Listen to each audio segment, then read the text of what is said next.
লিল্লাহি রাব্বিল আলামিন। আমার সালাত, আমার কুরবানি, আমার জীবন সব কার জন্য? এখানে কি বলা আছে যে ফরজ সালাত আল্লাহর জন্য, সুন্নাত সালাত অন্য কারোর জন্য, নফল সালাত অন্য কারোর জন্য? তাহলে কি কারণে সালাতের গতি চেঞ্জ হয়ে গেল? আমি যখন মসজিদে সালাত আদায় করি, আমার পোশাক এক ধরনের থাকে, আমার রুকু এক ধরনের হয়, আমার সেজদা এক ধরনের হয়, আমার চলন বলন কথাবার্তা এক ধরনের হয়। আমি ব্যক্তি যখন বাড়িতে সালাত করি, গায়ে গামছা থাকে না। আমি আপনাদেরকে একটু অনুরোধ করি, আপনারা সারা দিবেন না, একটু বোঝার চেষ্টা করবেন। মানে সারা দিলে একটু সমস্যা হতে পারে, অনেকেই বিরক্ত হবেন। একটু আমি যেগুলো বলবো কোরআন হাদিস থেকে বলবো, আশা করি আপনার উপকার হবে ইনশাল্লাহ। আমরা ওইরকম বক্তা না, আমরা মানুষকে কোরআন হাদিস বলি দেশ বিদেশে। আমি যেটা বলতে চাচ্ছি, কোন রবের সামনে আমি মসজিদে দাঁড়ালাম আর কোন রবের সামনে আমার বাড়িতে সালাতে দাঁড়ালাম, রব তো একজনই। আল্লাহর নবী সাল্লাল্লাহু আলাইহি সাল্লাম বলেছেন, ইযা কুমতুম সালাত, তোমাদের কেউ যখন সালাতে দাঁড়ায় সেজন্য ওযু করে। আল্লাহ বলেছেন সেজন্য ওযু করেন। ইযা কামা ইলা সালাতি নাজি রাব্বাহু, আল্লাহর নবী সাল্লাল্লাহু আলাইহি ওয়াসাল্লাম বলেছেন কেউ যখন সালাতে দাঁড়ায় সেজন্য আল্লাহর সাথে কথা বলতে থাকে। তা আমি মসজিদে কোন রবের সালাত পড়লাম আর বাড়িতে কোন রবের সালাত পড়লাম, মসজিদে 2 রাকাত সালাত করতে 10 মিনিট লাগলো, সুন্নাত সালাত 5 মিনিট লাগলো, আর বাড়িতে 2 মিনিট লাগলো। এই যে তফাৎটা, যেদিন আমার অন্তর থেকে আমার এই তফাৎ চেঞ্জ হয়ে যাবে, উঠে যাবে, ওই দিন বুঝতে হবে আমার ইমানে কাজ করছে বলে মনে হয়। যদি আমার মসজিদের সালাত আর বাড়ির সালাতের তারতম্য দেখা দেয়, তাহলে বুঝতে হবে আমার সালাত আসমানে এখনো যায়নি। কেন? আল্লাহ বলছেন ইন্নাস সালাতা তানহা আনিল ফাহশাই ওয়াল মুনকার, নিঃসন্দেহে সালাত যাবতীয় অন্যায়, অশ্লীল, পাপ কাজ থেকে বাধা দেয়, ছোট থেকে ছোট যত ছোট আছে। মানে এই সালাত যদি আসমানে কবুল হয়, তাহলে এই ব্যক্তি যারা পাপ কাজ, অন্যায় কাজ হবে না। শুনুন, এই যে তাবলীগ বৈঠক আপনারা করছেন না, আমি দেখে যখন ঢুকলাম আমাকে ভালো লাগছে। কারেন্ট নাই, আপনারা বসে আছেন। 2টা হাদিস বলি, তারপর সামনে আগে সহিহ মুসলিমের 2699 নম্বর হাদিস, আর পরের হাদিসটা একই হাদিস, 2700 নম্বর হাদিস আর 2699 নম্বর হাদিস। ক্বালা রাসূলুল্লাহ সাল্লাল্লাহু আলাইহি ওয়াসাল্লাম, মুহাম্মদ সাল্লাল্লাহু আলাইহি ওয়াসাল্লাম বলেন, মান সালাকা তরিকান ইলতামিসু ফিহি ইলমান সাহালাল্লাহু লাহু বিহি তরিকান ইলাল জান্নাহ, যে ব্যক্তি ইলম শেখার জন্য বাড়ি থেকে বের হয়ে যায়, আল্লাহ এর জন্য জান্নাতের পথকে সহজ করে দিবেন।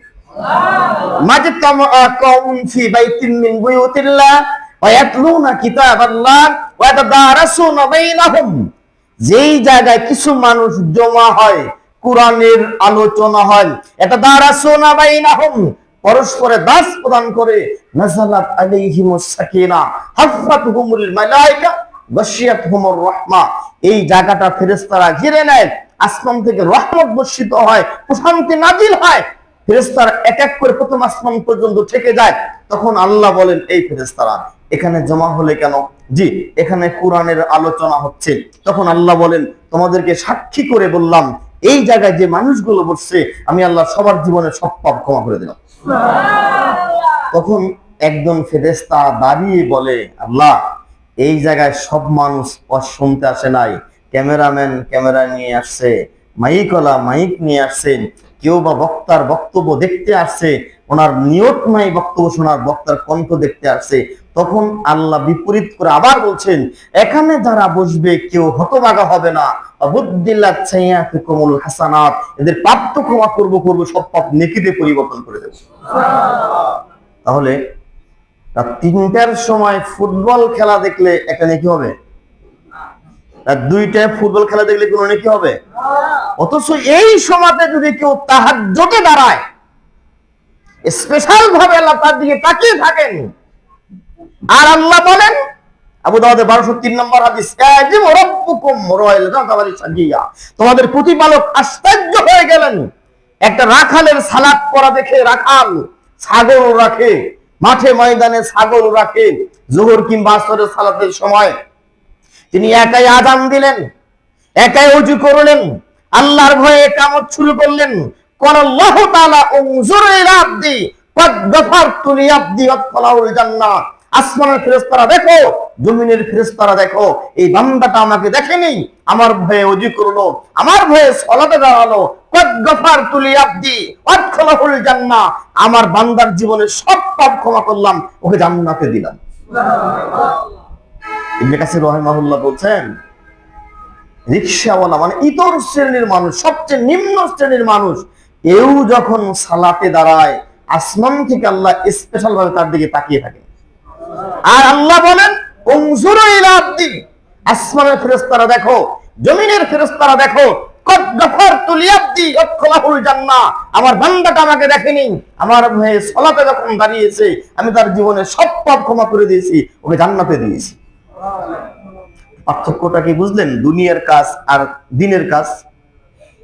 সাহাবায়ে কেরাম একটা হাদিসের জন্য 1000 মাইল 1400 মাইল পায়ে হেঁটে যেতেন, একটা হাদিসের জন্য। আবু দাউদের 3641 নম্বর হাদিস, বাসায় যা খুলবেন, তিরমিজির 2682 নম্বর হাদিস। আবু দারদা রাদিয়াল্লাহু তাআলা আনহু বলছেন যে একজন লোক মদিনা থেকে আসছে, মদিনা থেকে, আবু দারদা মদিনা থেকে গেছেন দামেস্কে। দামেস্কে গিয়ে তিনি বলছেন যে আমি আর কোন কাজে আসি নাই, ইন্নী জিতুকা মিন মাদীনাতি রাসূলুল্লাহ সাল্লাল্লাহু আলাইহি ওয়াসাল্লাম, আমি আপনার কাছে আসছি আল্লাহর নবীর শহর থেকে। 1400 মাইল মানে পায়ে হেঁটে গেছেন। আর এক জায়গায় হিসেবে বলা আছে যে 1050 মাইল পায়ে হেঁটে গেছেন। 1050 মাইল কি আমার আপনার পক্ষে হাঁটা সম্ভব? তাহলে কতদিন লাগছে তাকে যেতে? আমরা বাড়ি থেকে পুরিন্দা বাজারে যাই মোটরসাইকেলে, রিক্সায়, অটোতে। কান্দাইল বাজারে পায়ে হেঁটে যাই না, সোনপাড়া বাজারে পায়ে হেঁটে যাই না। আমরা এতই শৌখিন হয়েছি, বাড়ি থেকে বের হইলে রিক্সায়। আর এই লোকগুলো হাজার হাজার মাইল শুধু একটি মাত্র হাদিসের জন্য। তিনি বলছেন যে লিহাদিসিন বালাগানি আন্নাকা তুহাদ্দিস, আমি আপনার কাছে একটা হাদিসের জন্য আসছি, আমি জানি এই হাদিসটা আপনি জানেন, আপনি আমাকে হাদিসটা শোনাবেন। তখন ওই সাহাবী বলছেন যে, তিনি আবার বলছেন যে মা জিতু লিহাদা, আমি অন্য কোনো কাজে আসি নাই। আপনি ভাববেন যে আমি কোনো কাজে আসছি না, আমি একটা মাত্র হাদিসের জন্য আসছি। তিনি বলছেন ক্বালা সামিতু রাসূলুল্লাহ সাল্লাল্লাহু আলাইহি ওয়াসাল্লাম, আমি আল্লাহ রাসূলকে বলতে শুনেছি, তিনি বলেছেন মান সালাকা তরিকান ইয়াতলুবু ফিহি ইলমান সাহারাল্লাহু লাহু বিহি তরিকান ইলাল জান্নাহ। আল্লাহর নবী বলেছেন, যদি কেউ তার বাড়ি থেকে বের হয়ে ইলম শিখতে বের হয়ে যায়, আল্লাহ এর জান্নাতের পথকে সহজ করে দেন। এই লোক বাড়িতে ফেরা পর্যন্ত ফেরেশতারা তার পায়ের তলায় পাখা বিছিয়ে দেয়। আসমানের ফেরেশতা, জমিনের ফেরেশতা, গাছের পাখি, সাগরের মাছ, গর্তের পিপিলিকা পর্যন্ত আল্লাহকে বলে, আল্লাহ তুমি এর জীবনের সব পাপ ক্ষমা করে দাও। এমন কোন প্রাণী নাই যা আমরা চোখে দেখি, যা দেখি না। ফেরেশতা বলেন, পশু পাখি বলেন, কয়টা নাম বলতে পারবেন? আল্লাহর নবীর ভাষা হলো গর্তের পিপিলিকা পর্যন্ত, সাগরের মাছ পর্যন্ত আপনার জন্য আমার জন্য এখন ক্ষমা চাচ্ছে, আল্লাহ তুমি এই ব্যক্তির সব পাপ ক্ষমা করো। এটা হলো তফাৎ দিনের কাজ আর দুনিয়ার কাজ। সূরা আর রহমান 46, 47, 48 তিনটা আয়াত খুলে মাথায় দিয়ে আল্লাহ বলছেন, ওয়ালিমান খাফা মাকামা রাব্বিহি জান্নাতান, যেই মানুষগুলো আমি রবের সামনে দাঁড়ানোকে ভয় পায়, আমি এই মানুষদেরকে দুইটা জান্নাত দেব।